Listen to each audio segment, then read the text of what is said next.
हमारा जो civil engineering वाला पार्ट है या जो सिविल वाला पार्ट है आपका यूनिट नंबर 10 में, जिसमें हम मैनेजमेंट वाला टॉपिक कवर अप कर रहे थे, जिसमें हमने उस सब्जेक्ट्स को नाम देते हैं construction planning and management subject का। उसमें मैनेजमेंट टेक्निक्स देख रहे थे हम और मैनेजमेंट टर्म्स।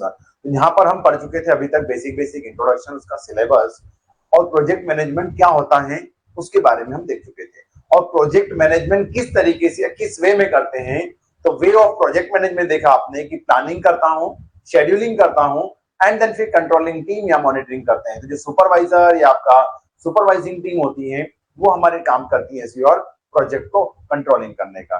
प्रोजेक्ट को मैनेज करना, प्रोजेक्ट को अरेंज करना, ये कौन कौन सी टेक्निक्स के थ्रू कर सकते हो, तो मेथड्स ऑफ प्रोजेक्ट मैनेजमेंट आज हम कंसिडर करने वाले हैं। हमारे जो सीपीएम है हमारा construction planning and management,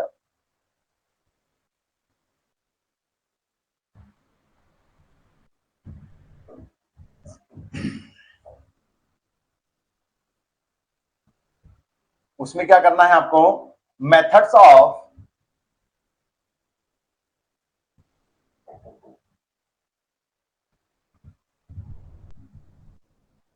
project management,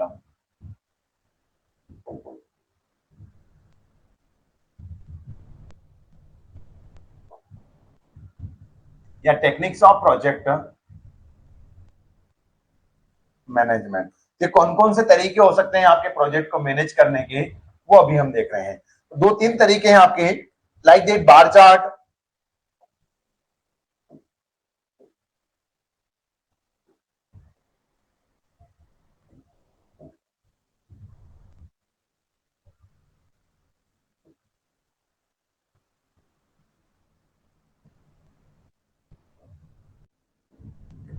कौन कौन से तरीके हो जाएंगे हमारे, तो आप बताएंगे यहां पर कि बार चार्ट हो जाएगा हमारा,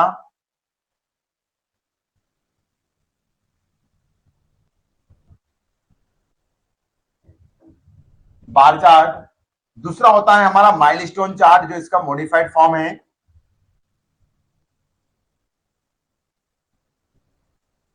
माइलस्टोन।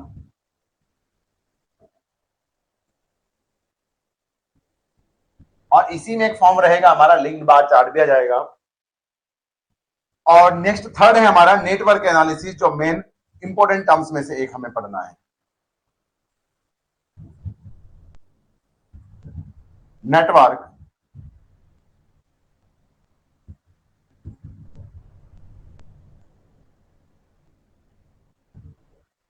एनालिसिस। और network analysis can also be done in two ways. कितने तरीके से कर सकते हो आप, उसको दो तरीके से कर सकते हो, तो दोनों तरीके आप यहां पर देखेंगे।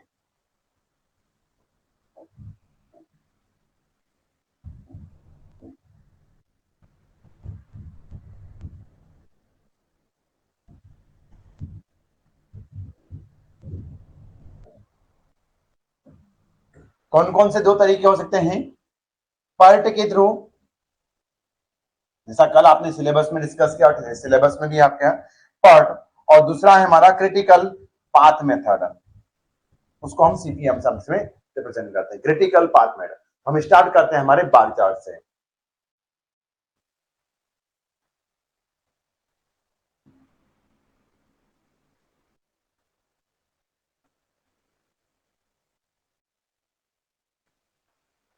तो बार चार्ट के अंदर देखिए कि बार चार्ट क्या है। बार चार्ट मतलब जैसे नॉर्मल से आपने जो मैथमेटिक्स वगैरह में ग्राफ देखे होंगे ना,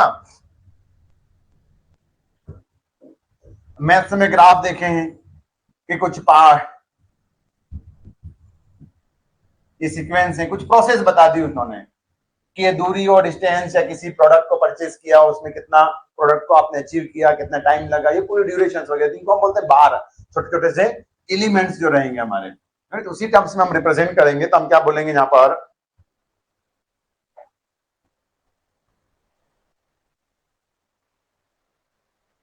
it's a graphical representation of activities, यानी कि टास्क को हम ग्राफिकल रिप्रेजेंट करेंगे उसके समय के साथ में, उसकी ड्यूरेशन या इंटरवल के साथ में।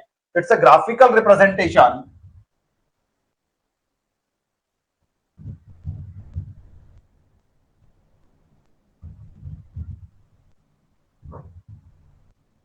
it's a graphical representation of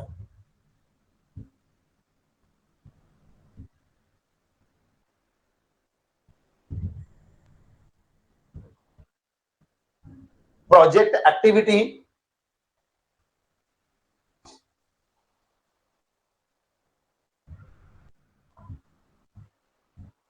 versus time,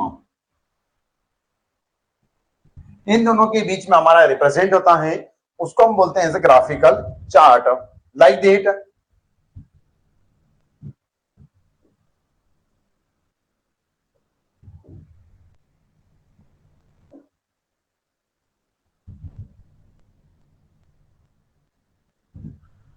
तो इसको हम बोलते हैं एक्स एक्सिस, इसको हम बोलते हैं वाई एक्सिस, या इसको हम बोलते हैं कोऑर्डिनेट एक्सिस, इसको हम बोलते हैं एब्सिस या हॉरिजॉन्टल एक्सिस। हमारी क्लियर है, या हॉरिजॉन्टल और वर्टिकल एक्सिस। तो जो एग्जाम में कभी आपसे पूछ लें तो आप क्या बताएंगे कि जो एक्स एक्सिस है वो रिप्रेजेंट करती है आपको टाइम या ड्यूरेशन, उस एक्टिविटी को परफॉर्म करने में कितना समय लगता है, वो टाइम या ड्यूरेशन रिप्रेजेंट करता है हमारा एक्स एक्सिस। और वाई एक्सिस जो है वो रिप्रेजेंट करती है टाइप ऑफ एक्टिविटी या नंबर ऑफ एक्टिविटीज।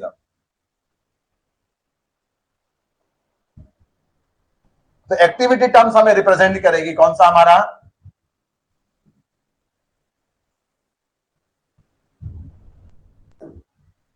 ये वर्टिकल एक्सिस या वाई एक्सिस हमारा। तो यहां पर आप बार बना देते हो जैसे,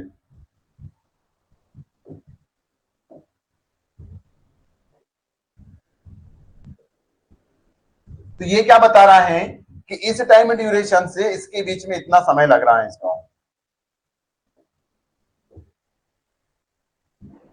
ये इसकी लेंथ क्या बता रही है, तो length of bar chart representing, ये क्या है हमारा, इस बार चार्ट है, ये बार है, इस कॉल्ड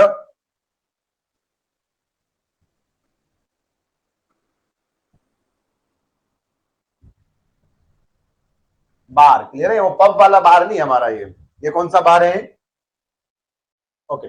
ये कौन सा बार है हमारा, कुछ बार मतलब ऐसा एलिमेंट्स के टर्म्स में रिप्रेजेंट कर रहे हैं छोटे से।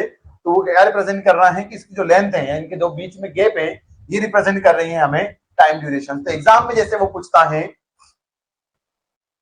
कि लेंथ ऑफ बार क्या रिप्रेजेंट करता है,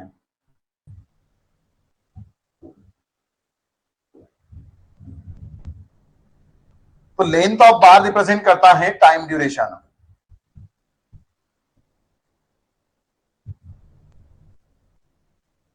ड्यूरेशन ऑफ एक्टिविटी, इसका जो थिकनेस है वो नथिंग मतलब कुछ भी रिप्रेजेंट नहीं करती है। इसका फर्स्ट पॉइंट यानी कि शुरुआत बताती है कि एक्टिविटी शुरू हो रही है, और एंड पॉइंट बार का क्या बताता है कि एक्टिविटी हमारी कंप्लीट हो रही है, कंप्लीशन टाइम बताती है। तो हम क्या लिख सकते हैं इसके अंदर,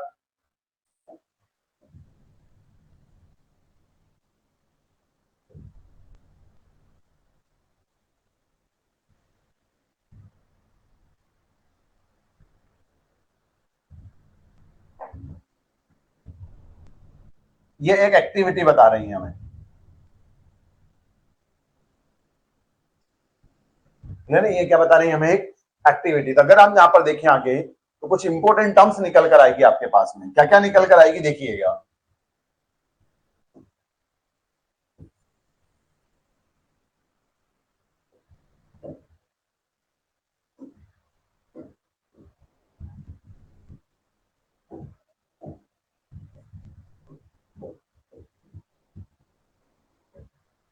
ये क्या बता रही है हमें, शुरुआत पॉइंट इसका यानी कि starting.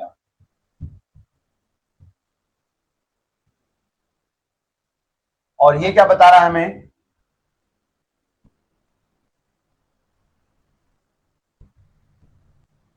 Completion.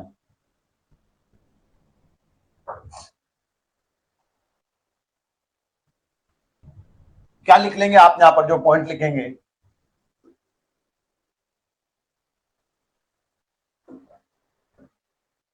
initiation of an activity representing the starting of bar,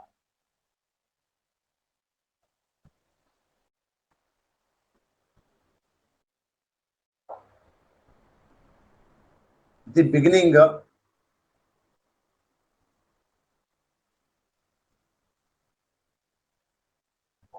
the beginning and end of, the beginning and end of each bar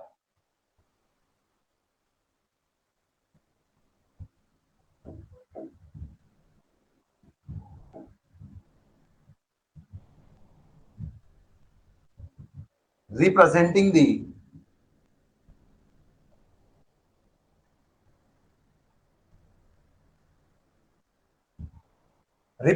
the initiation and finishing of representing the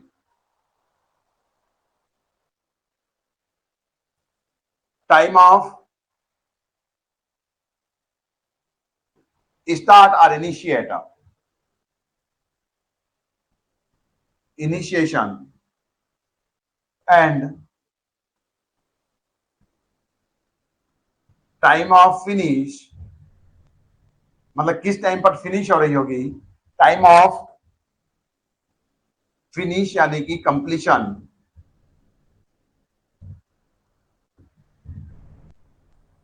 of N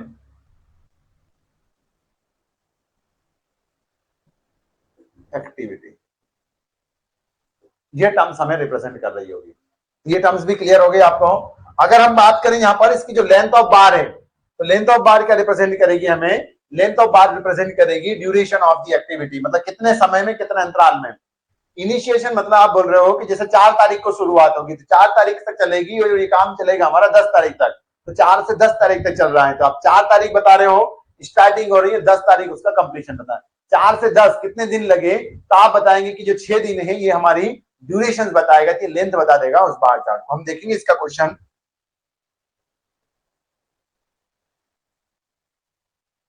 length of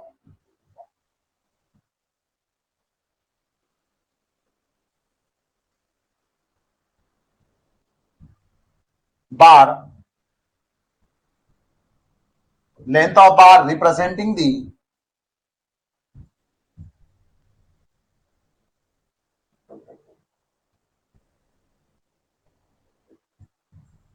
क्या represent करेगा, representing the time duration of an particular activity, जिस activity का bar होगा particular. Exam में से पूछ लेता है आपसे कि लेंथ क्या रिप्रेजेंट करेगी, उसकी thickness, thickness nothing will be show, मतलब थिकनेस ऑफ बार कुछ भी आपको रिप्रेजेंट नहीं करेगी। वर्टिकल एक्सिस में हम एक्टिविटी रिप्रेजेंट करते हैं, हॉरिजॉन्टल में टाइम, ये भी हमें पता होना चाहिए।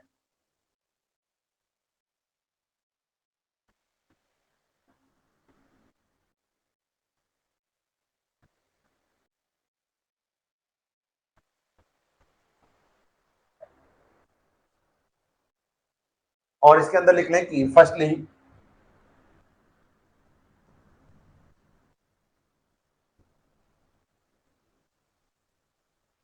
Bar chart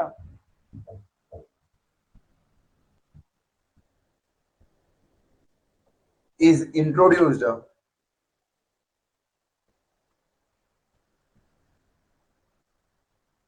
by Henry Gantt around, कब की बात है यहां कि अराउंड 1900 एडी, 1900 ईस्वी की लगभग ये बात है। Hence is also called as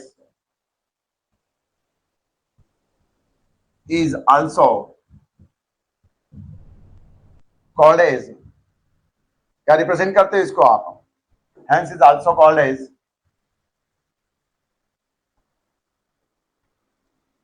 Gantt chart।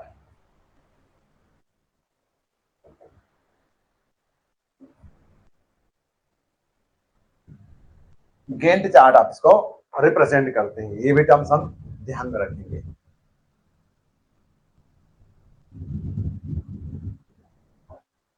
Okay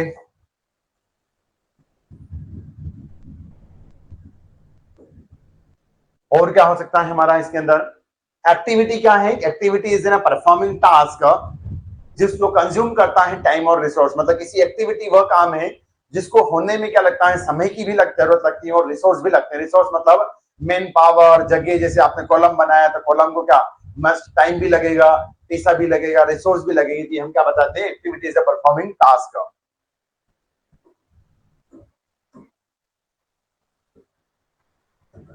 activity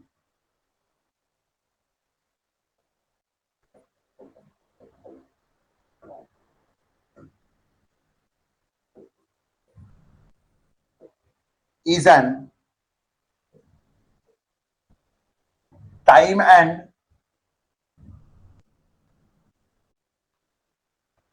resource consuming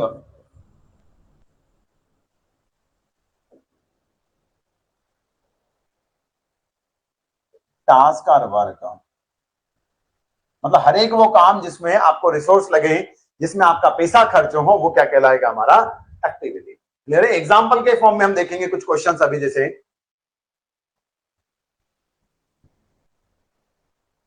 देखिएगा कि जैसे एक एग्जांपल फॉर्म कर लेते हैं हम। क्या एग्जांपल फॉर्म करोगे कि like that a project having a project having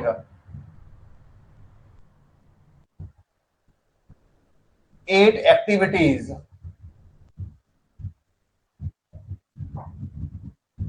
like A, B, C, D, E, F, G and H। आपके पास में कुछ 8 एक्टिविटीज हैं जिनको परफॉर्म होने में कुछ समय लगता है, कुछ दिन लगते हैं, आप ये बता रहे हो।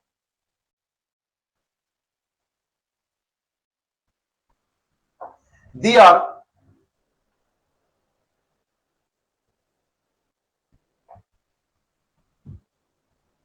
ड्यूरेशन, ऐसा लिख लें, their required duration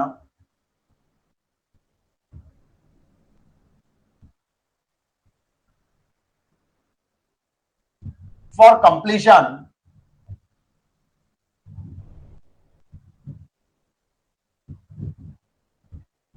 are, किस तरीके से है, फॉलोइंग दैट। तो आपने कुछ एक टेबल बना ली, उस टेबल में आपने जैसे एक्टिविटियों को रख दिया है।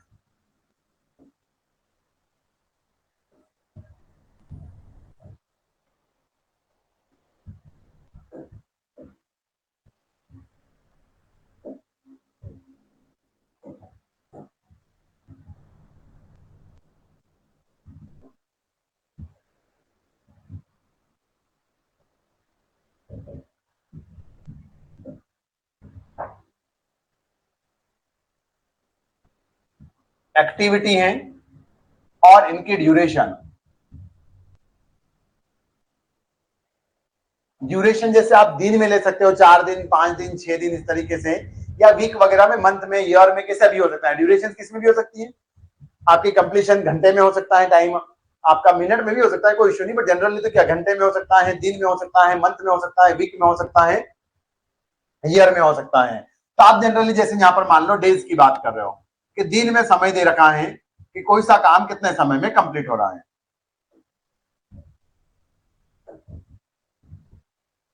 देख लेते हैं, जैसे कि आपने बोल दिया एक्टिविटी है आपके पास में ए, बी, सी, डी, ई, एफ, जी और एच।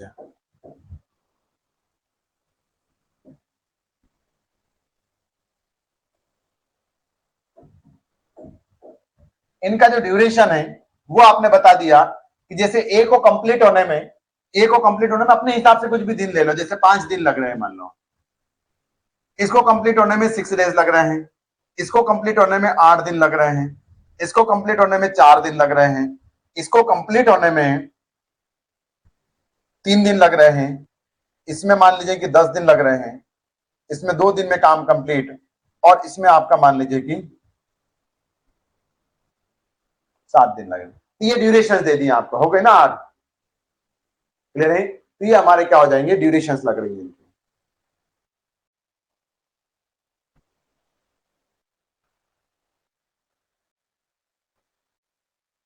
अब यहां पर इनके बीच में रिलेशंस दे रखा है। रिलेशंस मतलब ये कि भाई साहब कौन सा काम किसके ऊपर डिपेंड कर रहा है। क्लियर है जी? रिलेशंस बना लेते हैं हम। तो हम क्या बोल देते हैं कि activity A is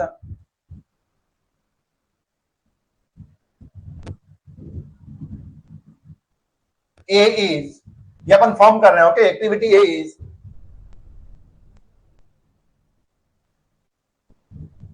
initial activity. Initial activity मतलब आपका भूमि पूजन यहां से होगा, मतलब ये सबसे शुरुआत वाली एक्टिविटी है। Activity A is initial activity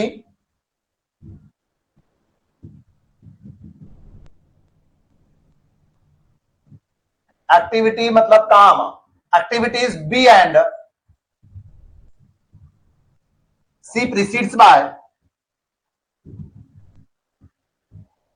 activity B and C follows the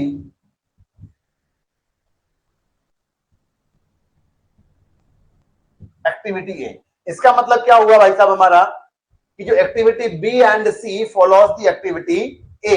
इसका मतलब ये है कि एक्टिविटी बी और सी हमारी जो है वो एक्टिविटी ए को फॉलो कर रही होगी। मतलब ये है कि ए जैसे ही कंप्लीट होगा बी और सी की शुरुआत करवा सकते हो आप, ये बता रहे हो आप यहां पर। ओके, कोई इश्यू नहीं हमें। तो फिर क्या बोल सकते हो, activity D depends on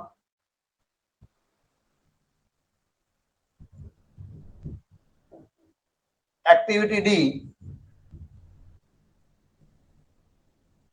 starts when activity B complete। Activity B complete होगी तभी हमारा एक्टिविटी डी स्टार्ट हो पाएगा, तब तक वो स्टार्ट नहीं हो पाएगी। ये कंडीशंस बोल रहे हो आप। नेक्स्ट कंडीशंस और क्या बना लेते हैं हम। सी डी तक हो चुका है।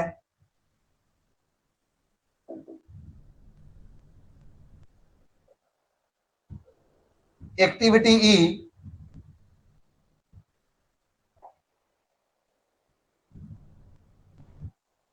begins with completion of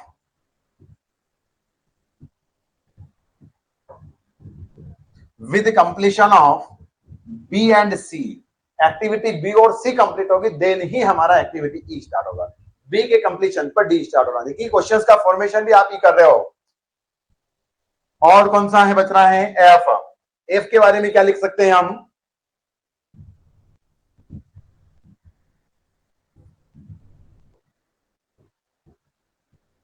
activity F follow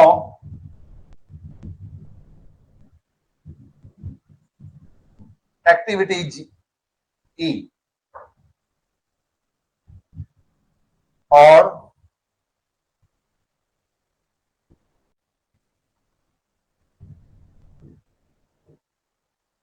activity ji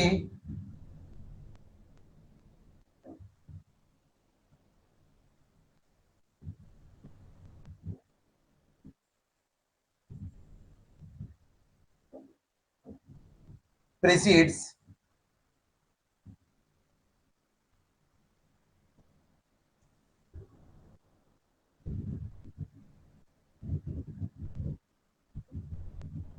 activity. देखो एक्टिविटी जी प्रीसीड्स एक्टिविटी, जैसे एफ लिख दिया हमने, एच सॉरी। इसका मतलब क्या हो जाएगा हमारा कि एक्टिविटी जी प्रीसीड्स का मतलब होता है पीछे। प्रीसीड्स का मतलब क्या होता है पीछे, या प्रीडेसेसर बोले, प्रीसीडर बोले, इसका मतलब होता है पूर्वज। जैसे आपके प्रीडेसेसर कौन है, तो आपके प्रीडेसेसर आपके पापा, आपके दादाजी, आपके परदादा, आपके नाना, आपकी नानी, ये आपके क्या है, प्रीडेसेसर्स हैं, मतलब आपके पूर्वज कहलाते हैं। आपके सक्सेसर कौन से होंगे, आपकी संतान है, आपके भांजे, आपके पौत्र वगैरह, ये हमारे क्या कहलाएंगे, सक्सेसर। कि वो आपको आगे सक्सीड करेंगे, आपकी पीढ़ी को आगे बढ़ाएंगे। क्लियर है? और आपने किसकी पीढ़ी को आगे बढ़ाया है, तो आपके पीछे वालों की। तो प्रीडेसेसर मतलब पीछे और सक्सीडर मतलब आगे वाला। क्लियर? तो आपने क्या बोला है कि एक्टिविटी जी प्रीसीड्स एक्टिविटी एच, मतलब एक्टिविटी एच का प्रीडेसेसर कौन सा है, जी, मतलब एक्टिविटी ए के पीछे कौन सा हुआ होगा, क्योंकि यहाँ पर जो मैनेजमेंट वाले टर्म्स है हमारा, इसमें अगर लैंग्वेज के बारे में हमें जानकारी नहीं हो, लैंग्वेज मतलब शब्दों पर अगर हमारी पकड़ ना हो, तो हम क्वेश्चन थोड़ा सा गलत कर सकते हैं, गलत पढ़ सकते हैं। तो हमने क्या बोला कि एक्टिविटी जी प्रीसीड्स एक्टिविटी एच। इसका मतलब ये है कि एक्टिविटी एज का जो पूर्वज है, या एक्टिविटी एज की जो पीछे वाली एक्टिविटी है, वो रही होगी हमारी activity ji.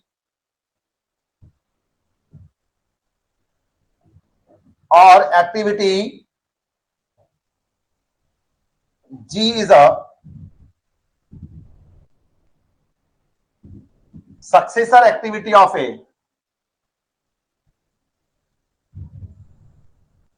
Activity of F. Activity G is a successor activity of A. F, F का सक्सेसर कौन है, मतलब एफ के आगे आने वाली पीढ़ी कौन सी है, तो वो आपने बताया है कि आगे आने वाला हमारे पास में जी है। तो यहां तक कोई दिक्कत नहीं होना चाहिए हमें। थोड़ा सा इसको हाईलाइट कर दूं, मैं अंडरलाइन कर दूं, ताकि आपको थोड़ा सा हिंट मिलती रहे या ध्यान में पड़े। हम मेन तो ये चीजें पढ़ना है आपको, जैसे ये पी एंड सी, यहाँ पर activity D, B E, B and C, F, E, G and H, or last one is your, this is all terms and concept will be clear. Okay, आगे बढ़े। इसी को देखकर मुझे डायग्राम्स बनाते हुए जाना है। डायग्राम हमारा हो सकता है कि थोड़ा सा बड़ा बने, कोई इश्यू नहीं है। तो मैं यहां से शुरुआत कर देता हूं। तो मान लीजिए कि यह हमारा एक्टिविटी चार्ट आ रहा है यहां पर, जिसको हमने टाइम की स्केल पर रिप्रेजेंट किया है।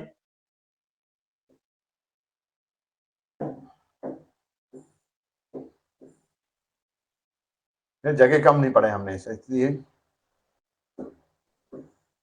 और 8 एक्टिविटी आएगी। यह है गाइस हमारी टाइम स्केल, और यह है आपकी एक्टिविटी की स्केल। किस तरीके से रिप्रेजेंट करेंगे आप इस बार चार्ट में, इसी क्वेश्चंस को आप आगे माइलस्टोन चार्ट में, इसी क्वेश्चंस को हम आगे किसके फॉर्म में, नेटवर्क एनालिसिस में कर सकते हैं। तो हम देखेंगे, अभी हम बात कर रहे हैं यहाँ पर बार चार्ट के फॉर्म में। इसके आगे तो हमको कुछ पता ही नहीं है, क्योंकि अभी तक हमने बार चार्ट ही पढ़ा है। ओके, तो हम शुरुआत करें। समय दे रखा है आपको, जैसे 5 दिन, 6 दिन, 8 दिन, 4 दिन, 3 दिन, 2 दिन, 7 दिन, इस तरीके से। तो हम जैसे 2-2 का इंटरवल बना लेते हैं इसको, नहीं 2-2 ड्यूरेशन का इंटरवल बना लेते हैं कि 2-2 दिन का समय है आपके पास में। तो आपने बना लिया है गाइस, ये जैसे आपके पास में 2, 4, 6, 8, 10, 12, 14, 16, 18, 20, 22। और जरूरत होगी तो बाद में हम देख सकते हैं। ये क्लियर हो चुका होगा आपको शायद। और ये टाइम ड्यूरेशन मैंने यहां पर बता दिया है कि ये आपने लिया है एज योर दिन में, क्योंकि आपको इस स्केल में यहां पर दे रखा है, समय दे रखा है आपको डेज में। अगर मंथ में दे रखा हो तो वहां पर हम मंथ कंसिडर कर लेंगे। एक्टिविटी ए के बारे में बोल रखा है कि वो 5 दिन तक चलेगी। कितना है ड्यूरेशन उसका, 5 दिन का समय लग रहा है। और आपने बोला है कि activity E is an initial activity, मतलब शुरुआत बिंदु जो है, या शुरुआत जो हो रही है काम की, वो कहां से हो रही है, एक्टिविटी ए से हो रही है। तो आपने एक्टिविटी ए को कहां से रिप्रेजेंट किया, जैसे 0 स्केल माने कि 5 दिन तक चलेगी। तो ये स्केल मान लिया मैंने, एक मैंने बार चार्ट ले लिया, और ये परफॉर्म करने की कोशिश किया आपने कि ये देखो 2, 4, इसे ज्यादा आगे निकल गया हूं मैं। ये हो जाएगी आपकी एक्टिविटी 5 द डेज पर चल रही होगी। क्लियर है। तो ये कौन सी एक्टिविटी है, तो आपने इसको नामकरण किया है कि ये एक्टिविटी है हमारी ये एक्टिविटी। क्लियर है कि 5 दिन तक चल रही होगी। ओके, एक्टिविटी बी के बारे में पढ़ें तो वो क्या बोल रहा है कि activity B and C follows the activity A, मतलब इसको फॉलो कर रही है। एक्टिविटी ए कंप्लीट होगी तभी वो बी और सी स्टार्ट हो पाएगी। और बी का स्टार्टिंग का समय है, मतलब कितना, 6 दिन लगेंगे जब भी शुरुआत करेगी। तो वो देखिएगा, ये 5वें दिन स्टार्ट होगी, तो 5 से 6, 7, 8, 9, 10, 11 और 12 और 13 दिन तक चलेगी ना, कि 11 दिन तक चलेगी। 11 दिन तक चलेगी ना, 5 दिन है ना, तो 6 दिन कितने, 11 दिन पर चलेगी हमारी। क्लियर है? तो आपने बना दिया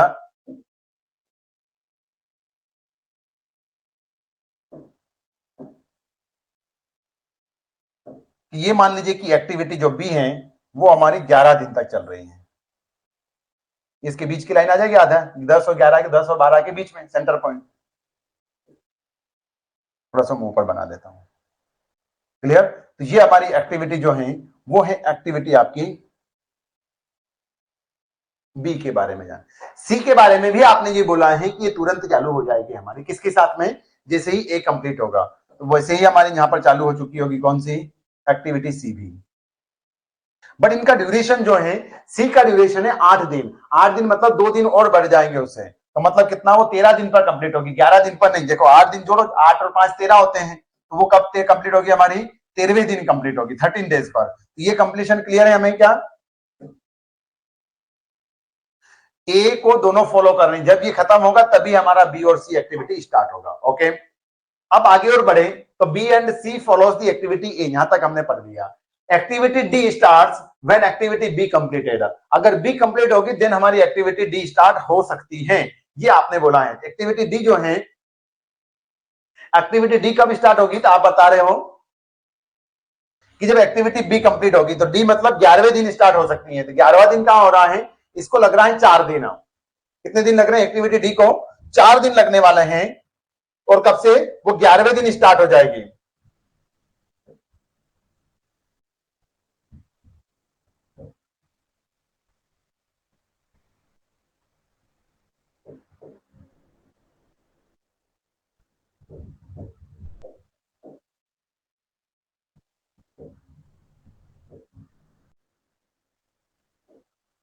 ओके,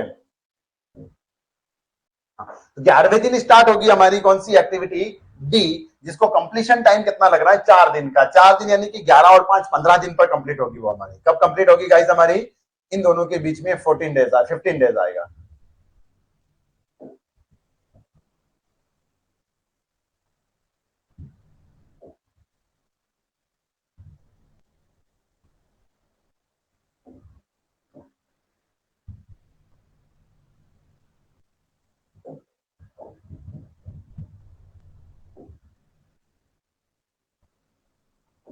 तो ये भी क्लियर हो गया हमें।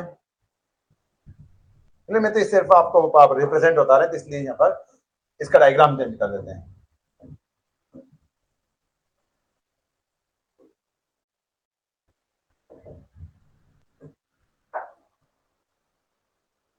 यह है एक्टिविटी डी, और आगे बढ़े हम। Activity D starts when activity B completed. Okay, activity E begins with completion of activity B and C. Activity B और सी कंप्लीट होगी, बी और सी के कंप्लीशन के बाद ही हमारी एक्टिविटी ई, मतलब बी भले यहां कंप्लीट हो गया, सी हमारा 13वें दिन कंप्लीट हो रहा है, तो उसके बाद ही हमारी एक्टिविटी ई स्टार्ट होगी। और उसका जो ड्यूरेशन टाइम है उसका है 3 दिन का, तो कोई दिक्कत नहीं है, आप एक्टिविटी ई को स्टार्ट करवा दो और 3 दिन में कंप्लीट करवा देना।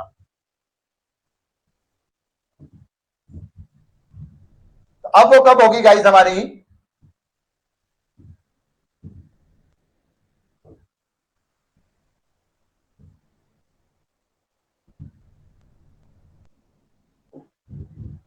3 दिन गिनो, तो 13वें दिन से स्टार्ट हो रही है, तो 13 और 3 कितने, 16वें दिन है, यानी कि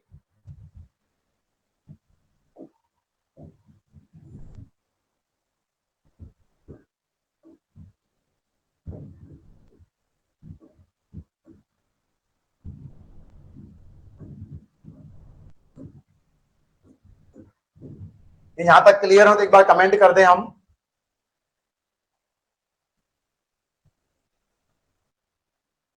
यहां तक क्लियर है गाइस हमें?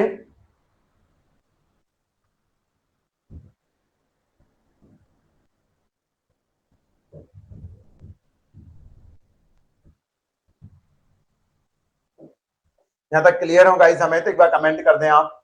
और मैं यहां पर लिख देता हूं, ये वैल्यू जो है, ये एक्टिविटी ई है हमारी, ई एक्टिविटी।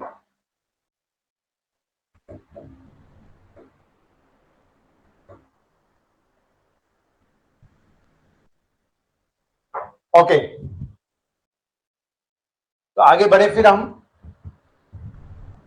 तो नेक्स्ट टर्म्स क्या बोल रहा है कि एक्टिविटी ई के बाद देखते पढ़ते हैं क्या बोल रहा है वो, बी और सी कंप्लीशन करवा दिया। Activity F follows the activity E. Activity F जो है वो किसको फॉलो कर रही है, एक्टिविटी ई को फॉलो कर रही है। तो एक्टिविटी एफ का जो ड्यूरेशन है भाई साहब वो तो बहुत ज्यादा लग रहा है 10 दिन का, और ये किसको फॉलो कर रही है, ई वाले काम को। क्लियर है, ई वाला काम आपका यह है, इसको फॉलो करते हुए वो आगे बढ़ रही है और इसको लग रहा है 10 दिन।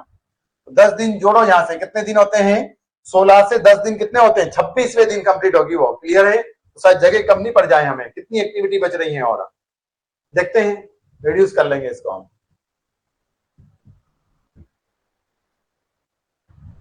थोड़े से मैं क्या करूंगा, इन ग्राफ्स को नीचे खिसका दूंगा।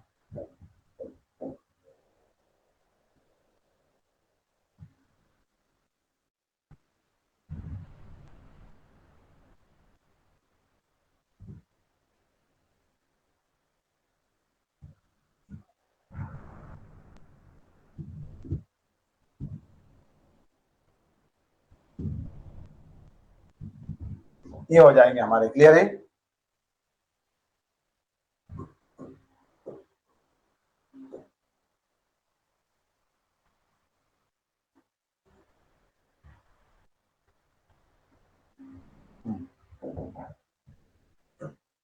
ये एक्टिविटी डी थी हमारा,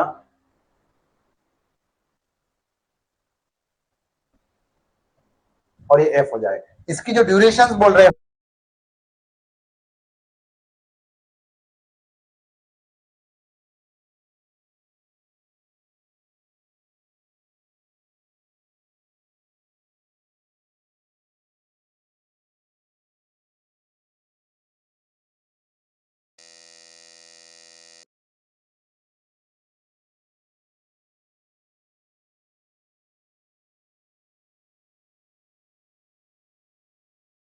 26वें दिन कंप्लीट हो रही है एक्टिविटी एफ हमारी। ओके, और आगे बढ़े आप अगर, तो क्या बोल रहा है कि एक्टिविटी जी प्रीसीड से एक्टिविटी एच। ये तो क्लियर है, तो जब तक जी स्टार्ट नहीं होगी हमारा एच कंप्लीट नहीं होगा। जी के बारे में जानकारी नहीं है, आपने बोला activity G is a successor activity of F, और वो कितना 2 दिन ले रही है। क्लियर है, एक्टिविटी एफ के बाद स्टार्ट हो जाएगी हमारी एक्टिविटी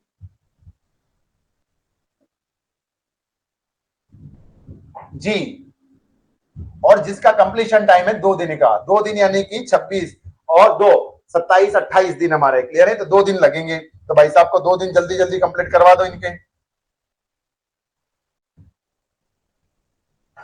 तो ये 28 हो जाएंगे। यहां पर आपने इसके 2 दिन कंप्लीट करवाए।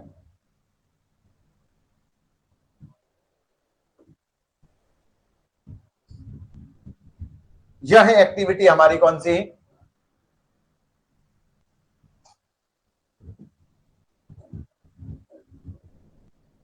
एफ, सॉरी जी। ये एक्टिविटी कौन सी है, जी एक्टिविटी है। नेक्स्ट आप बात करें तो एज, एज किसको प्रिसीड कर रही है, या किसका एज का प्रेडिसेसर कौन सा है, तो एफ है हमारा। एक्टिविटी जी प्रीसीड्स एक्टिविटी एच, यानी कि जी का पूर्वज एच है हमारा, ये प्रीसीड्स करेगा। कितना समय लग रहा है, 7 दिन लग रहा है। तो 28 और 7 कितने हो जाते हैं, 35 दिन हमारे। यानी कितने दिन लग जाएंगे, 35 दिन। तो यानी कि जैसे ये स्केल मान लें हम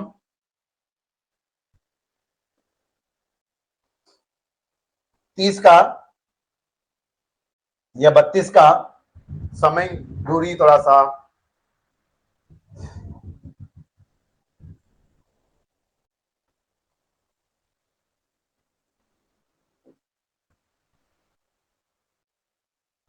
कोई इश्यू नहीं हमें आपका। तो ये 32 हो गया, 34, और ये पॉइंट हो जाएगा जैसे।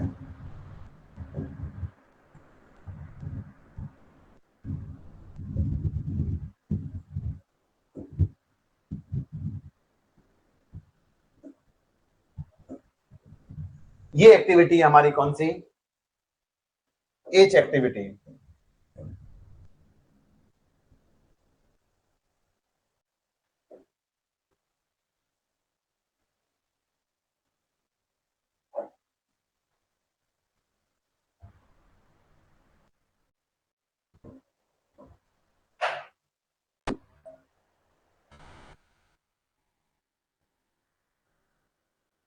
ओके, तो ये सारी एक्टिविटीज को आपने ड्यूरेशंस के साथ में यहाँ पर रिप्रेजेंट करने की कोशिश किया है।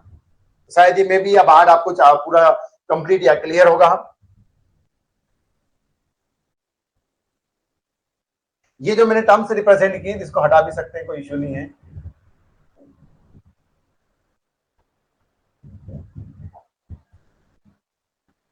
बट रहने देते हैं ताकि आपको पता रहे कि किसके बीच में कौन सी लाइन आई हुई थी, और बीच में शो कर देते हैं हम।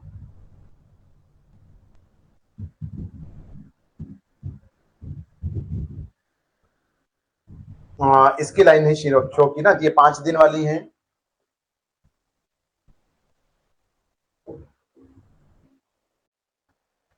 इन सभी का हो चुका है, ये वाली बच रही है।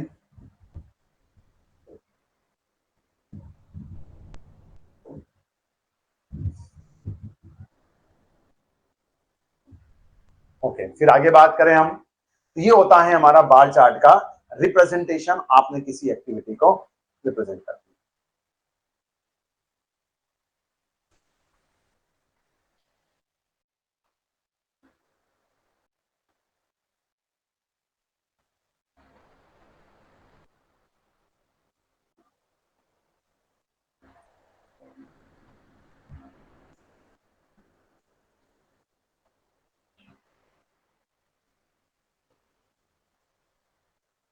अब इसका फायदे भी हैं कुछ बार चार्ट के। इस बार चार्ट के कुछ फायदे भी हैं, कुछ नुकसान भी है। नुकसान मतलब एडवांटेज और डिसएडवांटेज की बात करें अगर हम, तब एडवांटेज क्या है? सबसे अच्छा आपका सामने या पीछे दिख रहा है, हमें क्या दिख रहा है? एक तो इजी है, मतलब सरलता से आप इसको ड्रॉ कर सकते हैं। इसमें ज्यादा स्किल्ड पर्सन की जरूरत भी नहीं है। इससे आप एक्टिविटी की प्रोग्रेस बता सकते हो। क्या बता सकते हो? प्रोग्रेस। ध्यान से सुनिएगा, मैं प्रोग्रेस की बात कर रहा हूँ। प्रोग्रेस मतलब कि एक्टिविटी आपकी बीच में चल रही है कि आधी चल रही है। जैसे मैंने बोल दिया कि बताइएगा आपका 20वें दिन कहां पर काम चल रहा होगा। तो अगर आप पूरा काम अपने शेड्यूल के हिसाब से चल रहा है तो आप बोल सकते हो कि 20वें दिन हमारा काम इस तरीके से चल रहा होगा कि हमारी एक्टिविटी जो ए ई तक है वो तो सारी कंप्लीट हो चुकी होगी, और एक्टिविटी एफ हमारी कितनी बीच में चल रही होगी। क्लियर है? ये प्रोग्रेस बता रहे हो आप। इस ग्राफ चार्ट को देखते हुए इसकी प्रोग्रेस रिपोर्ट बता सकते हो कि कौन सा काम हमारा किस तरीके से चल रहा होगा।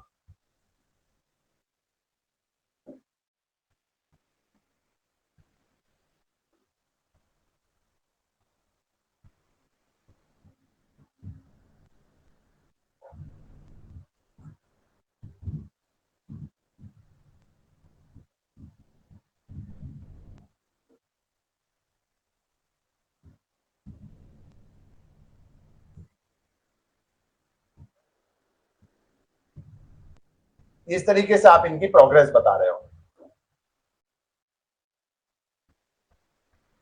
तो प्रोग्रेस बता सकते हो, साथ ही साथ इसमें क्या बता सकते हो आप कि इसकी शुरुआत कब हो रही है, खत्म कब हो रही है, ये बता सकते हो आप। क्लियर है? तो ये इसके हो गए एडवांटेज। भाई साहब ड्रॉबैक की बात करो तो इसका क्या है? एक तो आप इसमें क्या नहीं बता पाते हो कि कौन किसके ऊपर डिपेंड कर रहा है। ये तो आपको यहाँ पर दिया हुआ था। क्लियर है? ये इसके ऊपर दिया हुआ था, इसलिए आपने ये बता दिया कि कौन किसके ऊपर डिपेंड कर। अब ये क्वेश्चन उल्टा हो, जैसे उल्टा हो मतलब आपके पास में सिर्फ ये लिखा हुआ हो, मतलब ये ग्राफ दे दूं मैं आपके पास में, तो आप ये नहीं बता पाओगे कि कौन किसके ऊपर डिपेंड कर रहा है। क्लियर है? आपको थोड़ी ना पता है कि एज आपका सिर्फ एफ के ऊपर डिपेंड कर रहा है या ऐसा जी या एफ दोनों के ऊपर डिपेंड कर रहा है। आप तो सिर्फ ये ड्यूरेशन बता रहे हो। क्या बता रहे हो? ड्यूरेशन बता रहे हो कि कौन कितने समय बाद चालू होगा। आपने जैसे यहाँ पर इस ग्राफ चार्ट को पढ़े तो आपको क्या रिप्रेजेंट हो रहा है इसके अंदर कि भाई साहब हमारा 6वें दिन डी एक्टिविटी चालू हो जाएगा। ये तो ही ना पता चल रहा है कि ये बी के ऊपर या सी के ऊपर डिपेंड कर रहा है। आप तो ऐसा भी बोल सकते हो कि सी आधा कंप्लीट होगा देन हमारा डी कंप्लीट होकर मतलब चालू हो जाएगा। सब कुछ भी बोल सकते हो। कि डिपेंडेंसी नहीं बताता है हमें। क्या नहीं बताता है? Dependency of the activity on other activity हमें डायरेक्ट ग्राफ से पता नहीं चलती है। This is your major drawback of bar chart. Okay, review of progress report नहीं पता चलती भाई साहब हमारा। रिव्यू रिपोर्ट, रिव्यू मतलब बीच का काम अगर आपका पूरा तरीके से रिप्रेजेंट नहीं करो तो वो हमें शो नहीं होगा। यहाँ पर प्रोग्रेस तो पता चल जाएगी, रिव्यू मतलब रिव्यू आप ये देखना चाहें जैसे ये एक्टिविटी ग्राफ चार्ट के अंदर आपने ये बता दिया प्रोग्रेस बतानी। और मैं क्या बोल रहा हूँ कि अगर ऑन शेड्यूल चल रहा हूँ प्रोजेक्ट का, तो ऑन शेड्यूल चल रहा हूँ तब तो आप बता दोगे कि प्रोजेक्ट हमारा इस तरीके से चल रहा है, यहाँ पर पहुंच चुका होगा। बट एग्जैक्ट में वो पहुंचा है कि नहीं पहुंचा है आपको नहीं पता रहेगा ना उसके अंदर। क्यों? क्योंकि उसके अंदर तो पूरा बार दिखेगा। जैसे मान लीजिए आपने 20वें दिन या 20 तारीख की बात की और आपका क्या हुआ है कि एक्टिविटी एक किसी कारणवश चालू ही नहीं हुई, बट ग्राफ में तो आपको ये ऐसा कैसा चार्ट दिख रहा होगा। इससे क्या मतलब हो रहा है कि हमें उसकी रिव्यू नहीं दिखेगा। ओके, वो भी देखेंगे हम आगे भी। और अगर हम बात करें तो क्या, अगर ज्यादा बड़ा प्रोजेक्ट हो ना,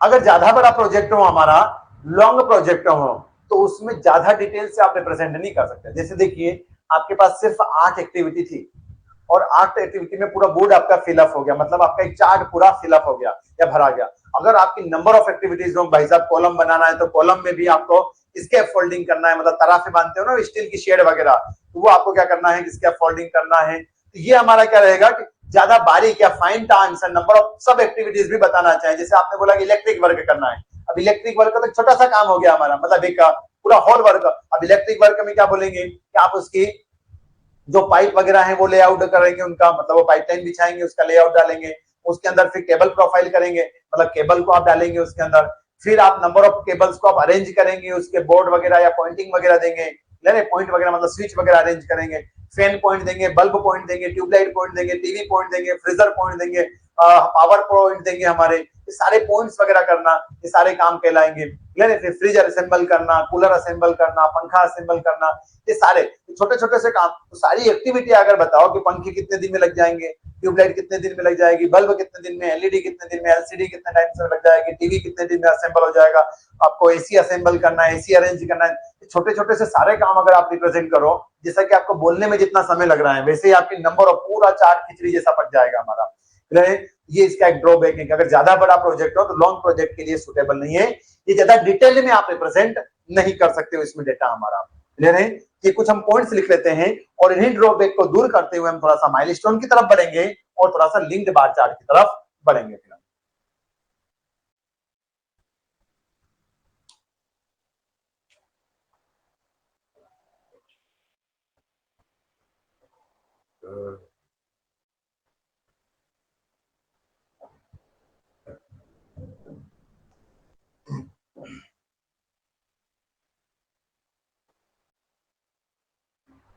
एडवांटेजेस ये एग्जाम में पूछ लेना, सिंपल सिंपल तो ये बताइएगा। और अगर बात करें हम, अब छोटी छोटी सी बारीक चीजें आपसे पूछ ले तो आपको सारी जानकारी में हो जाना चाहिए कि कौन सी टर्म्स क्या रिप्रेजेंट करती है, स्टार्टिंग, कंप्लीशन, ये क्या रिप्रेजेंट करता है आपके बार चार्ट के अंदर, ये आपको जानकारी पता होना चाहिए। Advantages of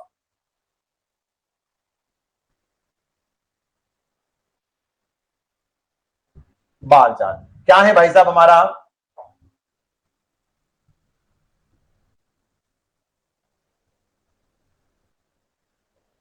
easy to draw,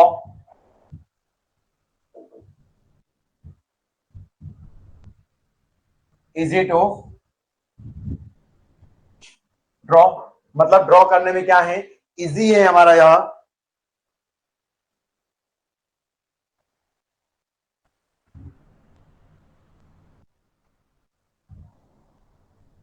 easy to understand, समझने में भी कोई ज्यादा बड़ी चीज नहीं लगेगी आपको। यहाँ पर आगे नेटवर्क पड़े हुए ना, वहां पर लगेगा समय आपका कि क्या होता है। इजी टू अंडरस्टैंड, और क्या हो जाएगा हमारा,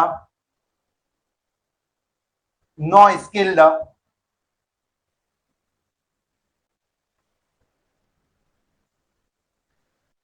persons are required,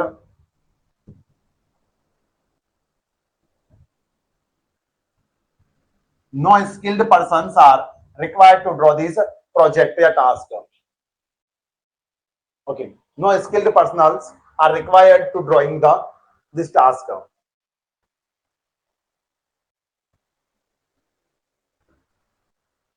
activity defines क्या कर देगी हमारा, टाइम ड्यूरेशन, तो कंप्लीट उसका कंप्लीट इनिशिएशन और कंप्लीशन टाइम बता सकते हैं कि कब हमारी शुरू होगी कब खत्म होगी।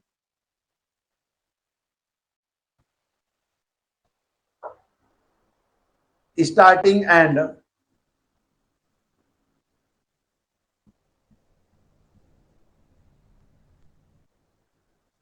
Ending of N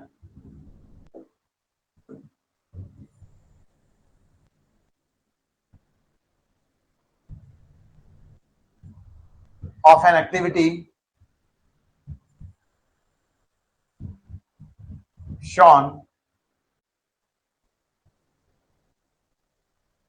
and seen easily।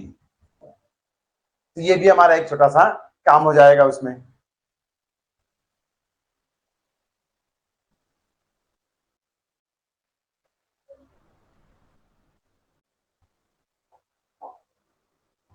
Disadvantage की बात करें अगर इसके हम, तो डिसएडवांटेज क्या होंगे तो हम देख लेते हैं यहां पर। ये बहुत ही ज्यादा इंपॉर्टेंट है आपके डिसएडवांटेज, अगर क्योंकि इसी के थ्रू आगे आपको उपयोग करना पड़ा।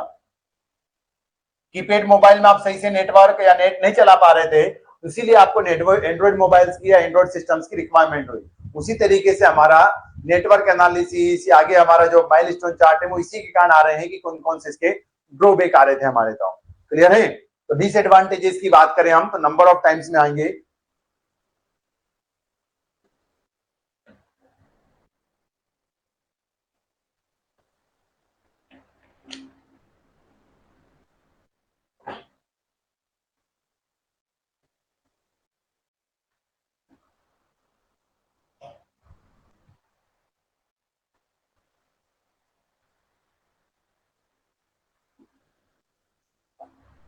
Disadvantages of bar chart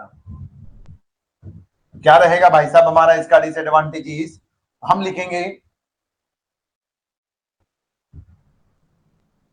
first में इसका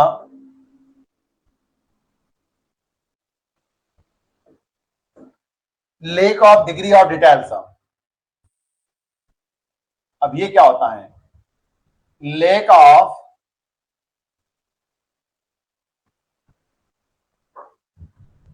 degree of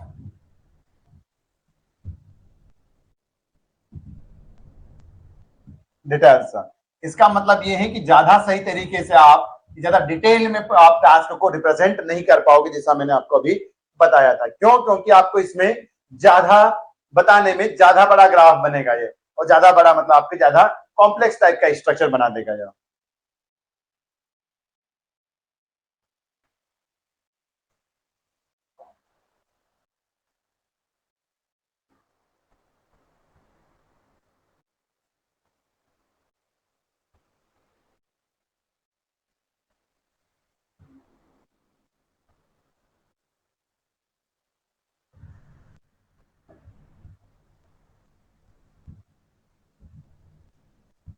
bar chart is not suitable for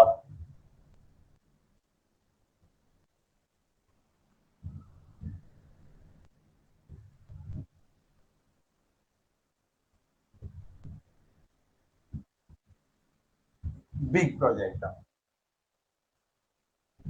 example के थ्रू समझे आप इसको, जैसे लाइक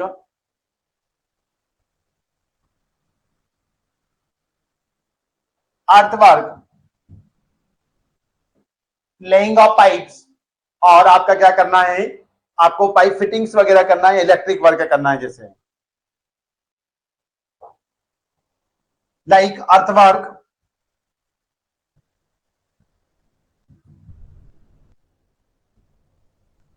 लेइंग पाइपलाइंस,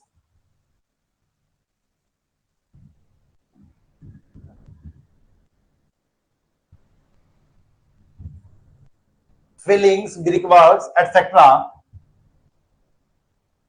ये कोई एक्टिविटी है आपने जिनकी एक्टिविटीज आपने यहां पर रिप्रेजेंट की, तो उसका बार चार्ट कैसा बनेगा? तो आपने बताया कि इनका भाई साहब बार चार्ट हमारा ऐसा बन जाएगा।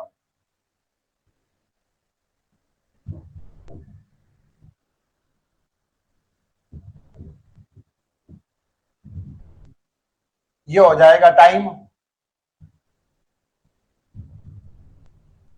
और ये हो जाएगी एक्टिविटी। कोई इश्यू नहीं है। बट अब जैसे मान लीजिए कि आपने बता दिया कि अर्थ वर्क चल रहा है, यहां पर आपने बता दिया लेइंग ऑफ पाइपलाइन चल रही है, इधर आपने बता दिया कि हमारा कोई सा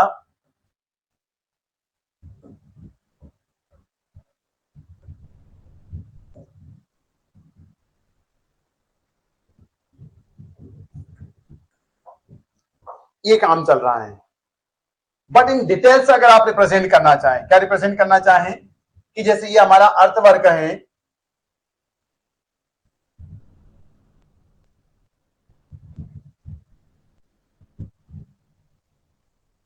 ये हमारा क्या है गाइस, कि अर्थवर्क है। जैसे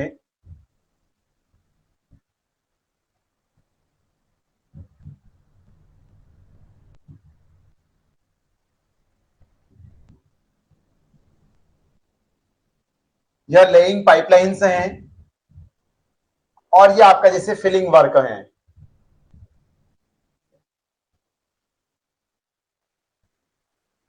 तो ये तो रिप्रेजेंट करते हैं, ठीक है, ठीक काम है। अब इसमें डिटेल में काम करें तो जैसे लेइंग ऑफ पाइपलाइंस की बात करें, जिसमें क्या आपको टेंडर बुलाना है, जैसे गवर्नमेंट का प्रोजेक्ट की बात करें, टेंडर किया, टेंडर को फाइनल किया, फिर आपने किसी दुकान से फिक्स किया, भाई क्या साहब मुझे वहां से पाइपलाइन चाहिए, फिर उसका ट्रांसपोर्टेशन करेगा, फिर आपको वो उसके लिए पीसीसी या फ्रेमवर्क तैयार किया होगा, एंड देन फिर हम उसमें लेइंग करेंगे। तो छोटे छोटे से काम अगर आप रिप्रेजेंट करो कि ब्रॉड में हो जाएगा हमारा, क्लियर है। तो इसकी सब टास्क या सब एक्टिविटी रिप्रेजेंट करें तो हमें क्या बताना पड़ेगा, ज्यादा कॉम्प्लेक्स टाइप का स्ट्रक्चर हो जाएगा, ये बता रहे हो आप।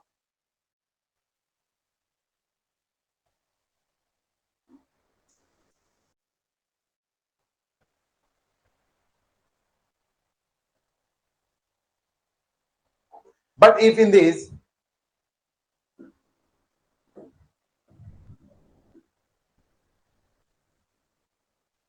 but if in this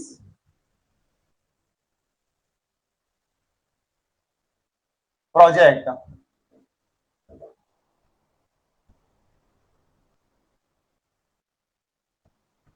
but if in this project details of an activity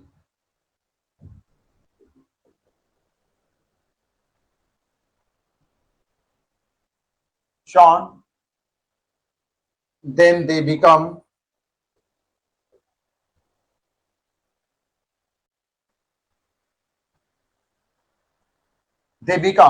complex, या फिर थोड़ा सा जटिल लगेगा आपको, क्लियर है। सिर्फ इस लेइंग ऑफ पाइप की नहीं, अर्थवर्क कभी भी आप जेसीबी वाले को बुलाएंगे, वो आपको एक्सक्यूट करेगा, वहां से ट्रांसपोर्ट करोगे मटेरियल, किसी दूसरी जगह लेकर जाओगे, क्लियर है। फिलिंग वर्क्स में भी आपको ऐसा है कि यहाँ पे अगर आपने फिलिंग वर्क्स के लिए ट्रांसपोर्ट कर रखा था, वहां से आप मटेरियल उठा कर लाओगे, फिल आउट करोगे, लेवलिंग करोगे, तो सारे वर्क हमारे क्या हो जाएंगे, पूरे को अगर रिप्रेजेंट करें। जैसे अभी आपको यहाँ पर सिर्फ 3 काम दिख रहे हैं, 3 एक्टिविटी, इनके अंदर के काम देखो तो बहुत ज्यादा हो जाएंगे। तो वो अगर आप इस बार चार्ट के अंदर रिप्रेजेंट करेंगे तो बहुत ज्यादा बड़ा चार्ट बनेगा, वो आप ऐसा बोल रहे हो। लाइक जैसे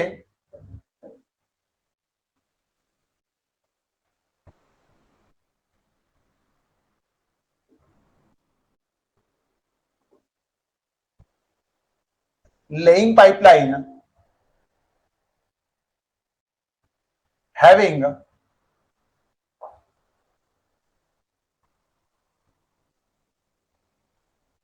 some sub activities, having some sub activities like that,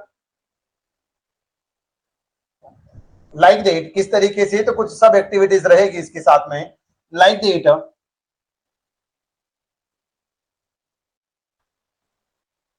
notice inviting the tender, inviting tender मतलब आपने दिया है बुलावा कि भाई साहब हमें ये काम करवाना है, आप करोगे क्या, तो इनवाइटिंग द टेंडर, वो पढ़ेंगे हम कि टेंडर क्या, टेंडर मतलब एक ऑफर देना किसी को, भाई साहब ये काम है आप कर दोगे क्या, तो वो इनवाइट अगर कोई एक्सेप्ट करे तो वो क्या करेगा, ऑप्शंस में पार्टिसिपेट करेगा।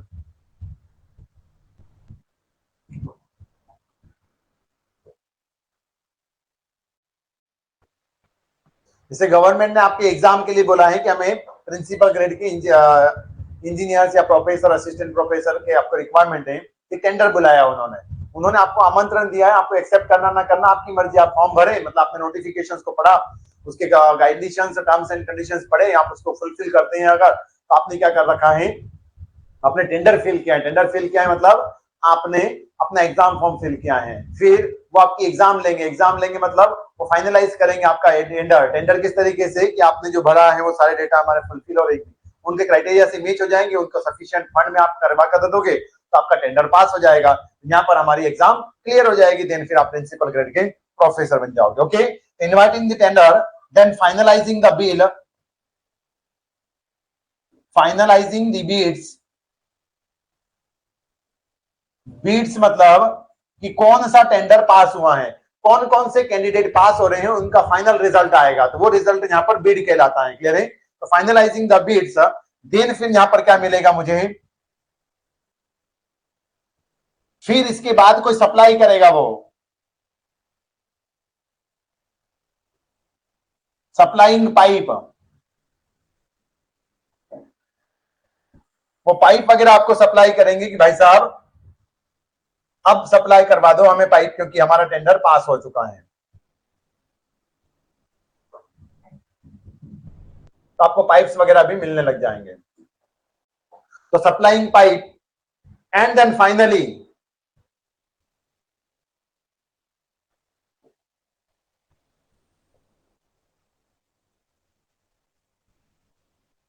Laying pipeline. अब आप पाइपलाइन अब जाकर बिछना चालू होगी, अब लेआउट डलना चालू होगा। क्लियर है? तो आपने क्या बोला कि पाइपलाइन डलेगी हमारी, बस इतना सा। तो आपको यहाँ पर 3 एक्टिविटी दिख रही है। अब देखो एक ही एक्टिविटी के कितने अंदर है, 3-4। ये भी मैंने और छोटे से पार्ट बताए हैं। जैसे आपने बोला सप्लाइंग पाइप, अब सप्लाइंग पाइप तो इसके अंदर भी बोल दो कि आपने बिल बनवाया होगा या ट्रांसपोर्टेशन किया होगा, ट्रांसपोर्टिंग द पाइप, वो आपने क्वांटिटी या एस्टीमेट बनाया होगा, वो भी नंबर ऑफ एक्टिविटीज बन जाएगी। क्लियर? पूरी अगर डिटेल में शो करें तो कितना बड़ा चार्ट बनेगा, आप समझ सकते हो। क्लियर है? ऐसा ही आपने inviting the tender for earth work, कि भाई साहब मुझे खुदाई करवाना है, तो कौन सी कंपनी हायर करें या कौन सी कंपनी उस खुदाई वाले काम को, ये दोनों काम तो उसमें भी होंगे कि inviting the tender for earth work, finalising the bids, then फिर वो सप्लाई करेगा, मतलब मशीनरी की हमारी जेसीबी या बुलडोजर आ रहा है, जितना खुदाई करवाना है, जितना लेवलिंग वर्क करवाना है, वो आप करवा ले हमारे इस मशीनरी से। यहाँ तक क्लियर है क्या? हमें एक बार फिर अगेन थम्स अप करें हम, तो आगे बढ़े। ये ड्रॉबैक बताया भाई साहब मैंने आपको, क्या बताया है? इस बार चार्ट का ड्रॉबैक क्या है कि आप ज्यादा डिटेल में बार चार्ट में रिप्रेजेंट नहीं कर सकते हो डेटा। ड्रॉबैक का मतलब, लेक ऑफ डिग्री और डिटेल्स का मतलब क्या है कि ज्यादा डिटेल्स में आप डेटा रिप्रेजेंट नहीं कर पाते हो बार चार्ट के ऊपर, क्योंकि बार चार्ट का फिर बड़ा चार्ट बनेगा हमारा, तो वो थोड़ा सा पढ़ने में दिक्कत आएगी आपको। ओके, मैं फिर आगे बढ़ता हूं।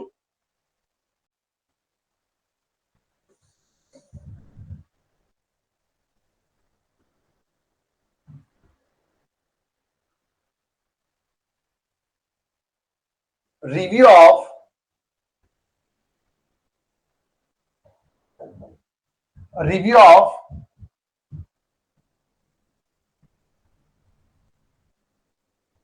प्रोजेक्ट प्रोग्रेस, यानी कि प्रोजेक्ट भाई साहब अभी कहां पहुंचा हुआ है, ये नहीं बता पाओगे आप। क्यों नहीं बता पाओगे? क्योंकि इसमें आपको सिर्फ ड्यूरेशन दिया है, अभी इनिशिएशन या कहां पर चल रहा होगा ये नहीं बताया उसने।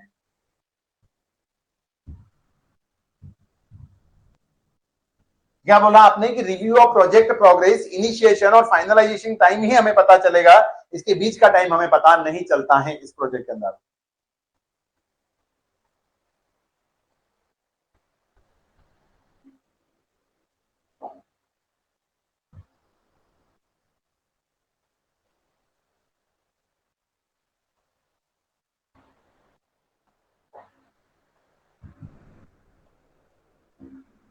Bar chart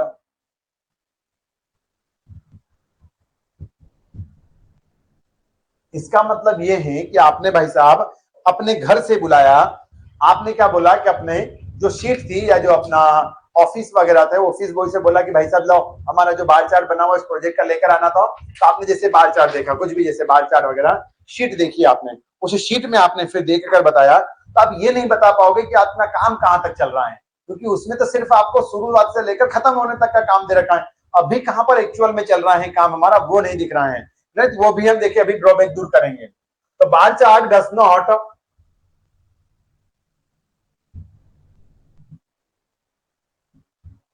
shows the bar chart does not shows the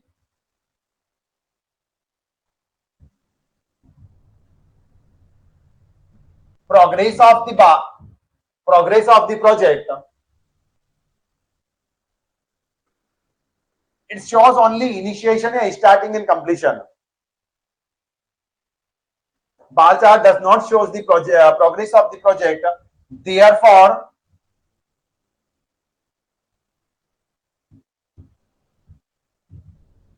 it cannot be used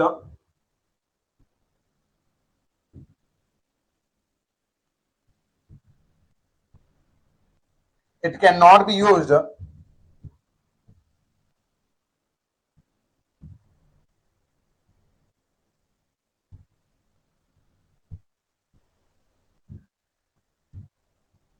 control device.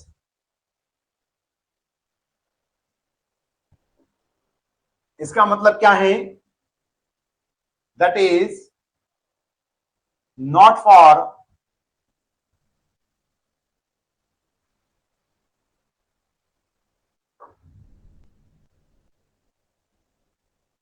controlling the project.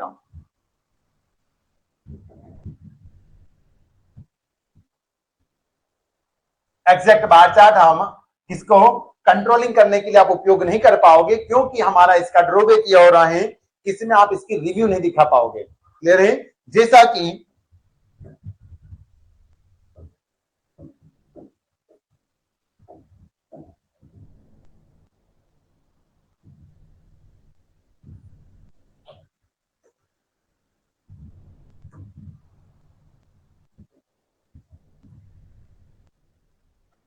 ये एक्टिविटी है, कुछ आपके पास में टास्क हैं।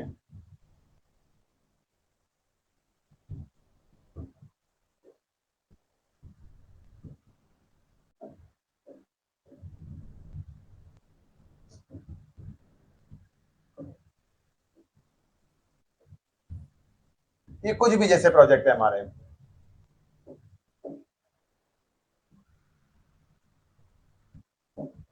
तो आप इसमें कुछ शो नहीं कर पा रहे हो इनका डेटा, नहीं अपने पास इधर ही आपने शो कर दिया।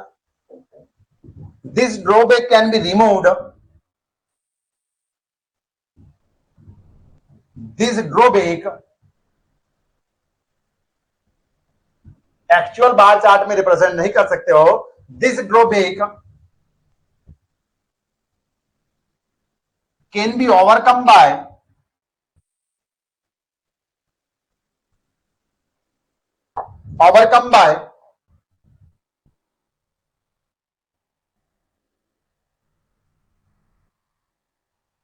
hatching the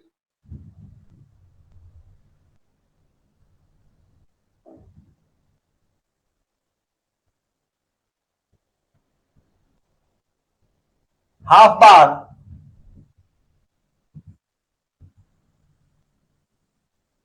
along the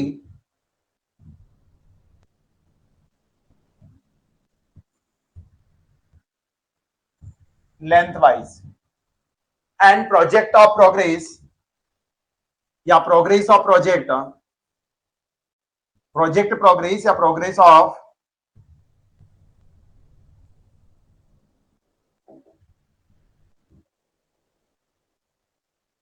project are shown. कुछ समझ में आया? देखिएगा किस तरीके से आप ये बोल रहे हो कि ये जो हमारा डेटा है इसको मैं क्या करूंगा, सॉरी, इसकी मैं प्रोजेक्ट प्रोग्रेस रिपोर्ट बता दूंगा। प्रोजेक्ट प्रोग्रेस रिपोर्ट किस तरीके से? हेचिंग करते हुए। किस तरीके से? हेचिंग, आधे बार में हम हेचिंग प्रोवाइड कर देंगे। थोड़े से बार में बढ़ा देता हूं साइज में।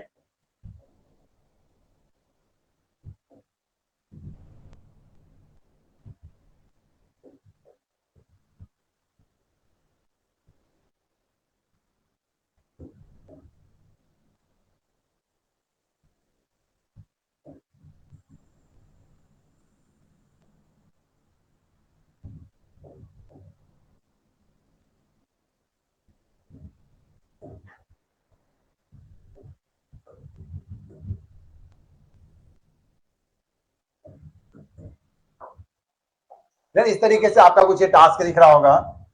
तो यहां पर आप हेचिंग कर देंगे। हेचिंग मतलब आधे बार में आप इसकी प्रोग्रेस बता देंगे।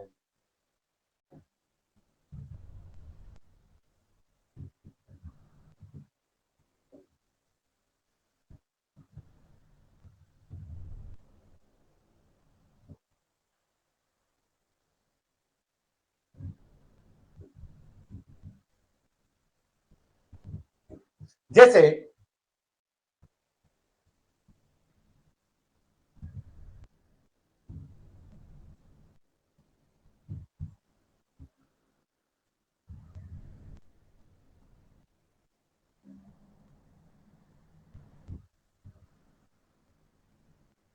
इस तरीके से आपने रिप्रेजेंट कर दिया। इसका मतलब क्या है कि ये ए एक्टिविटी जो भी है, एक्टिविटी हमारी जैसे एबीसीडी जो भी बोल दें आप इनको, तो आप बोल देंगे कि activity B, A B C activity हमारी चल रही है। तो किस तरीके से एक्टिविटी बी ए कंप्लीट हो चुकी है, एक्टिविटी जो बी है वो भी हमारी कंप्लीट हो चुकी है, एक्टिविटी सी स्टार्ट हो चुकी है, यहां तक पहुंच चुकी है। और थोड़ा सा इसके अंदर देखें अगर हम,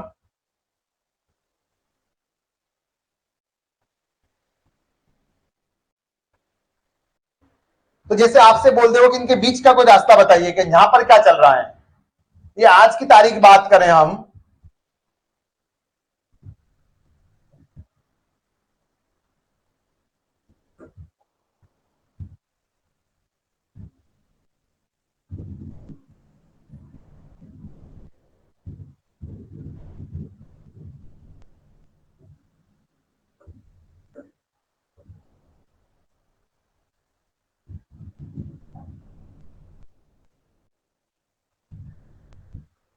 नहीं हो रहा है क्या? ओके,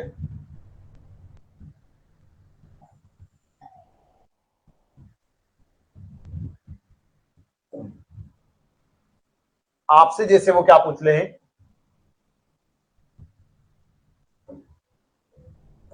कि इस कोई सा भी टाइम ड्यूरेशन से, जैसे ये मान लीजिए कि 10th डे है, 10वें दिन की बात कर रहा है, 10th डेज, तो उस पर आपसे पूछ रहा है कि भाई साहब क्या हो रहा होगा आपके टास्क के अंदर, वो बताइएगा। और ये एक्टिविटी जैसे आपकी सी है,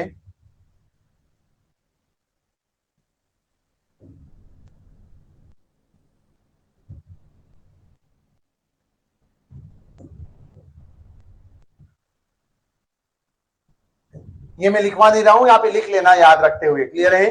इसका मतलब है क्या हो रहा है कि अगर आपसे 10th डे पर पूछे वो,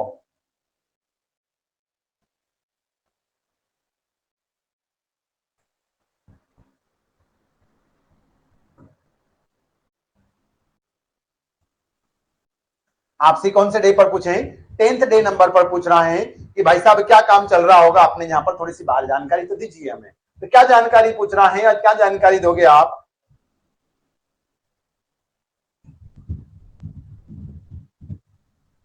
क्या जानकारी दोगे? तो आपसे वो बोल रहा है कि 10वें दिन आपके प्रोजेक्ट की प्रोग्रेस रिपोर्ट बताइएगा। तो क्या बताओगे कि एक्टिविटी हमारा ऑन द शेड्यूल है, मतलब कंप्लीट हो चुकी है, तो दिख रही है हमें।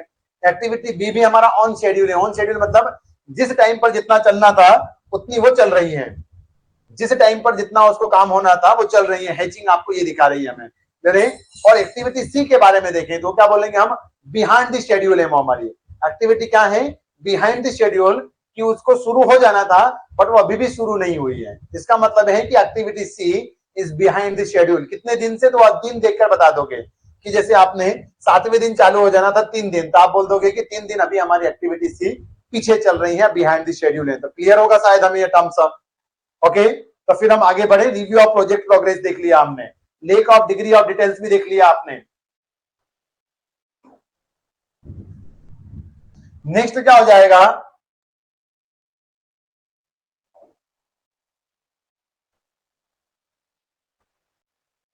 Activity inter relationship.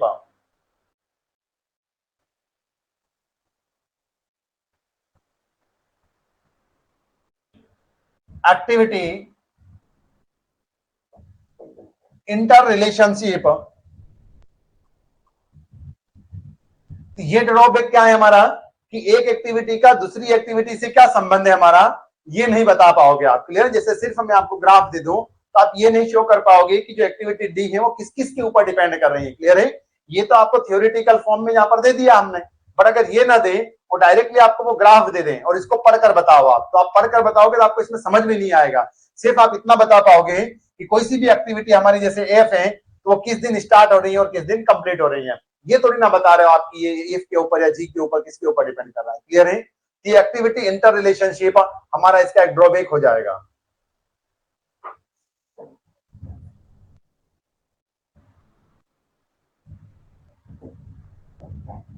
ये एक्टिविटी का रिलेशनशिप शो नहीं करता है, तो आप यहां पर लिख दोगे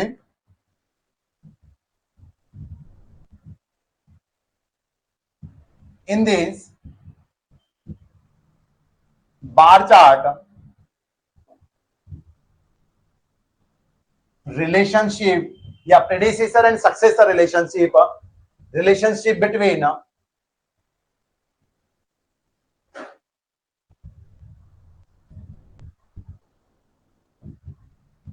predecessor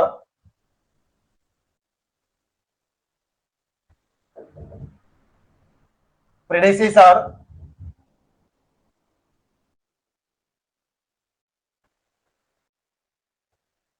and successor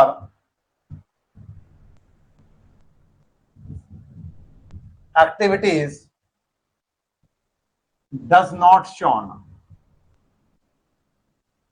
and this drawback can be overcome by this drawback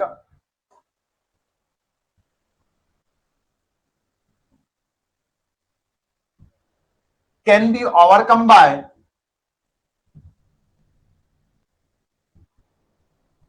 किसके थ्रू करोगे, इसी का थोड़ा सा एक एडवांस फॉर्म है, लिंक्ड बार चार्ट। किसके थ्रू कर दूंगा मैं, लिंक्ड बार चार्ट के थ्रू इसको ओवरकम कर दूंगा इस ड्रॉबैक को। किस तरीके से का देखिए,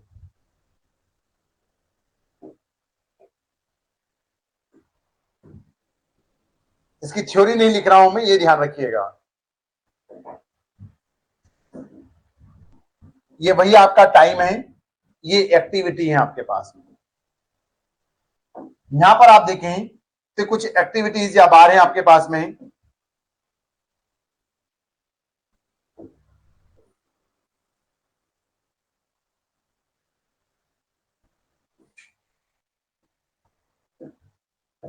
ये कुछ एक्टिविटीज है आपके पास में।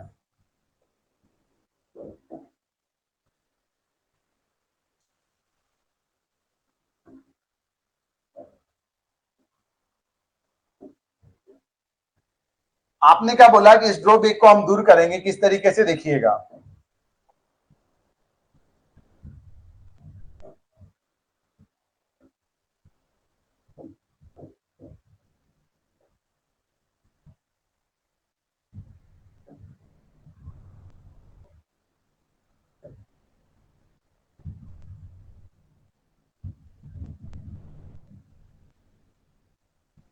ये एक्टिविटी एंड टाइम, आप यहां पर बोल रहे हैं कि जैसे यह कोई एक्टिविटी ए है या बी है और सी है, ए के ऊपर बी और सी दोनों डिपेंड कर रही हैं, तो आपने कुछ नहीं किया होगा, सिर्फ यहां पर क्या कर दिया,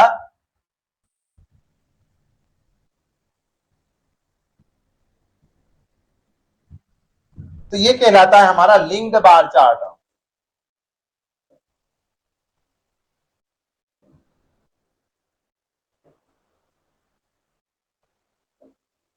क्या कहलाता है गाइस हमारा यह लिंक्ड, लिंक कर दिया आपने उसको, तो लिंक्ड बार चार्ट कहलाता है।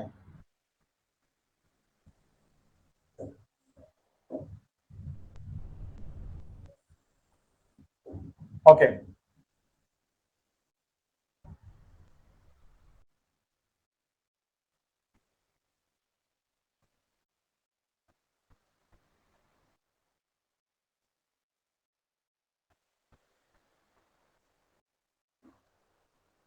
Lake of degree of details ना, तो इसके अंदर लिख लें कि ये, चलो ठीक है, जहां जगह नहीं है तो वो लिख लेंगे हम आगे।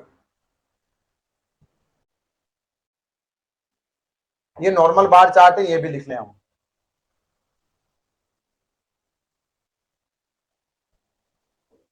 ये नॉर्मल बार चार्ट है।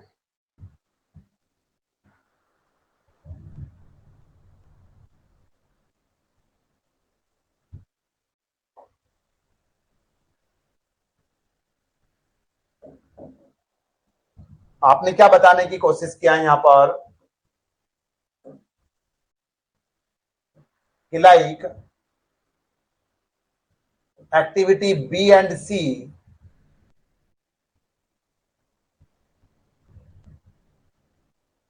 डिपेंड्स ऑन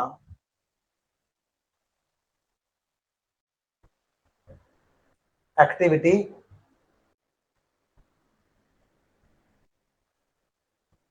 ए, ये इसके ऊपर डिपेंड है, ये बताने की कोशिश किया होगा। ओके, और ड्रॉबैक देखें हम, तो दूसरा ड्रॉबैक क्या हो जाएगा?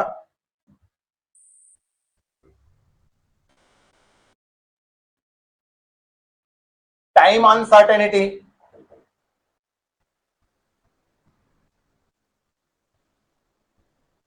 टाइम अनसर्टेनिटी, इसका मतलब क्या है कि इसमें टाइम एक दूसरे से किसका रिप्रेजेंटेशन है, कौन किसके क्रिटिकल है, ये आप बता नहीं पाओगे यहां पर।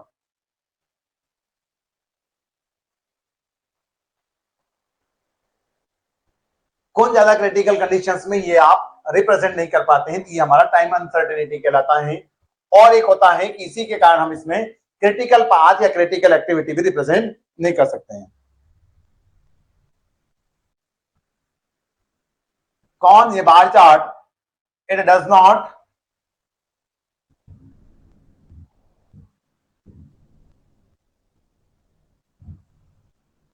indicates the it does not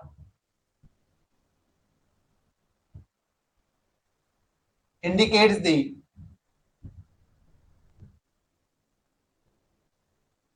critical activity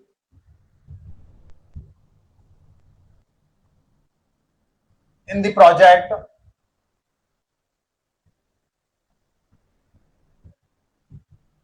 hence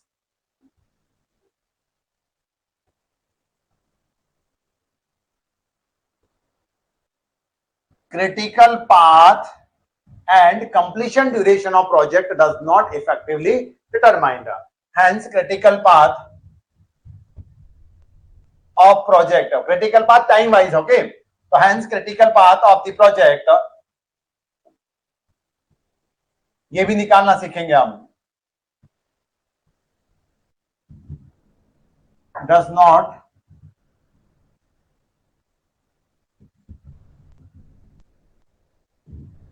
shown, ये इसका एक ड्रॉबैक हुआ है।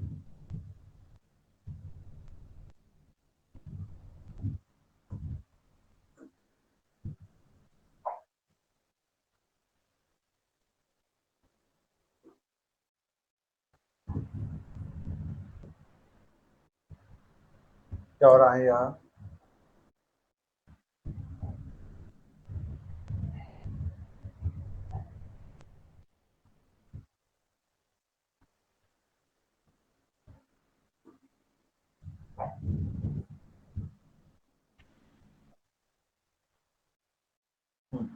और क्या लिख लेंगे हम नोट पॉइंट करते हुए? ये इसके कुछ ड्रॉबैक थे। नोट ये लिखवा रहा हूं कि जो ऊपर आपका lake of degree of details हैं, वो हम कैसे दूर करेंगे? क्या बोल रहे हो आप कि lake of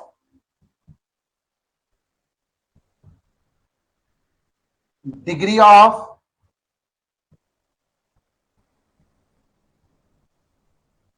details of the bar chart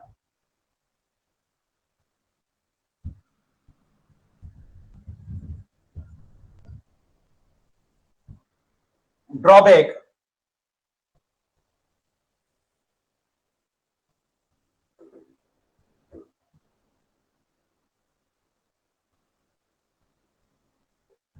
overcome bye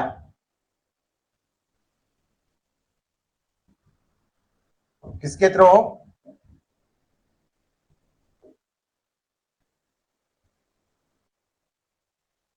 milestone chart.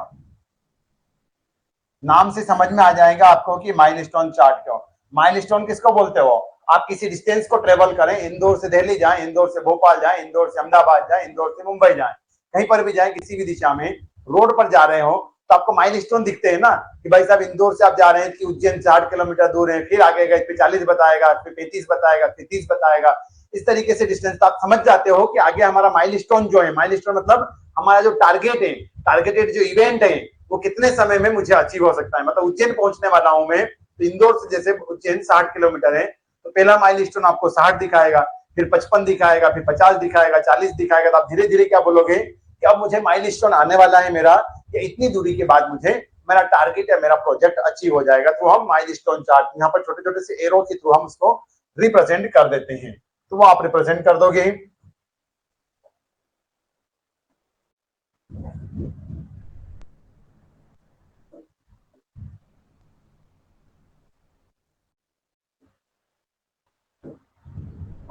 तो ये थोड़ा सा ध्यान रखेगा। यहां तक कोई डाउट है क्या हमें? तो ये माइलस्टोन जो चार्ट है ना,